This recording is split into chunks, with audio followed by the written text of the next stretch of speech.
Praise lord అందరికీ. నా సాక్ష్యం ఏంటంటే, నేను మొన్న రాత్రి బ్యాక్ పెయిన్తో చాలా అంటే చాలా చాలా నొప్పితో అసలు ఆ రాత్రి మొత్తం నాకు నిద్ర కూడా పడలేదు.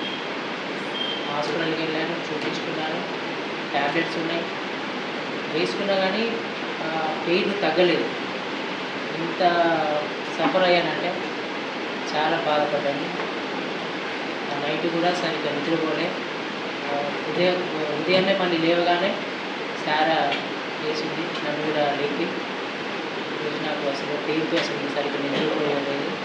ఎలా అంటే ఒకటే మార్గం, దేవుడికి ఎప్పుడన్నా ప్రార్థన చేయాలంటే సరే అన్నీ ఉన్నాయి, టాబ్లెట్స్ ఉన్నాయి, హాస్పిటల్కి వెళ్ళాను, పెయిన్ అయితే తగ్గలేదు.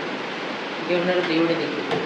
సరే అని దేవుడికి ప్రార్థించడం మొదలుపెట్టాను. పెట్టగానే ప్రార్థన చేస్తూ ఉండగా పరిశుద్ధాత్మ నా మీదకి వచ్చి ఎంత సంతోషంతో ఎంతో సంతోషంగా అనిపించింది ఆ క్షణం. ఏదో పట్టుమని చిటికెలో వెళ్ళిపోయినట్టు పెయిన్ అంతా తీసేశాడు దేవుడు. ఆమేన్, హల్లెలూయా. నిజంగా చెప్తున్నాను, నేను చదువుకున్న సైన్స్ స్టూడెంట్ని. ఇప్పుడు ఈ కాలంలో ఎవరైనా నమ్ముతారా ఇదంటే ఎవరు నమ్మరు. బయటికి వెళ్ళి ఇంత జరిగింది, నేను ప్రార్థిస్తే నాకు పరిశుద్ధాత్మ నా మీదకి వచ్చి నేను స్వస్థత పొందానంటే ఎవరైనా చెప్తే ఎవరు నమ్మరు. సో ఇప్పుడు నేను చెప్తా ధైర్యంగా, నాకు ప్రార్థించే శక్తినిచ్చాడు దేవుడు, నా ప్రార్థనకి శక్తినిచ్చాడు దేవుడు.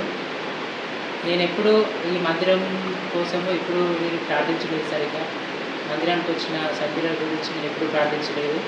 ఇప్పుడు నమ్ముతున్నాను, నా ప్రార్థనకు శక్తి ఉంది. ప్రతి ఒక్కరి కోసం నేను ప్రార్థన చేస్తాను. ప్రతి ఒక్కరి కోసం ప్రార్థిస్తాను. దేవుడు చెప్పాడు, ఎవరైనా సరే, ఎవరు దూషించినా, తిట్టినా, ఏం చేసినా నువ్వు వదిలే, వారి గురించి ప్రార్థించు, ఆ పని నాది అని దేవుడు వాక్యంలో సెలవిచ్చాడు. అది నేను నమ్ముతున్నాను. Praise God. గొప్ప సాక్ష్యం. దేవుడికి వందనాలు. ఆమేన్, ఆమేన్, హల్లెలూయా.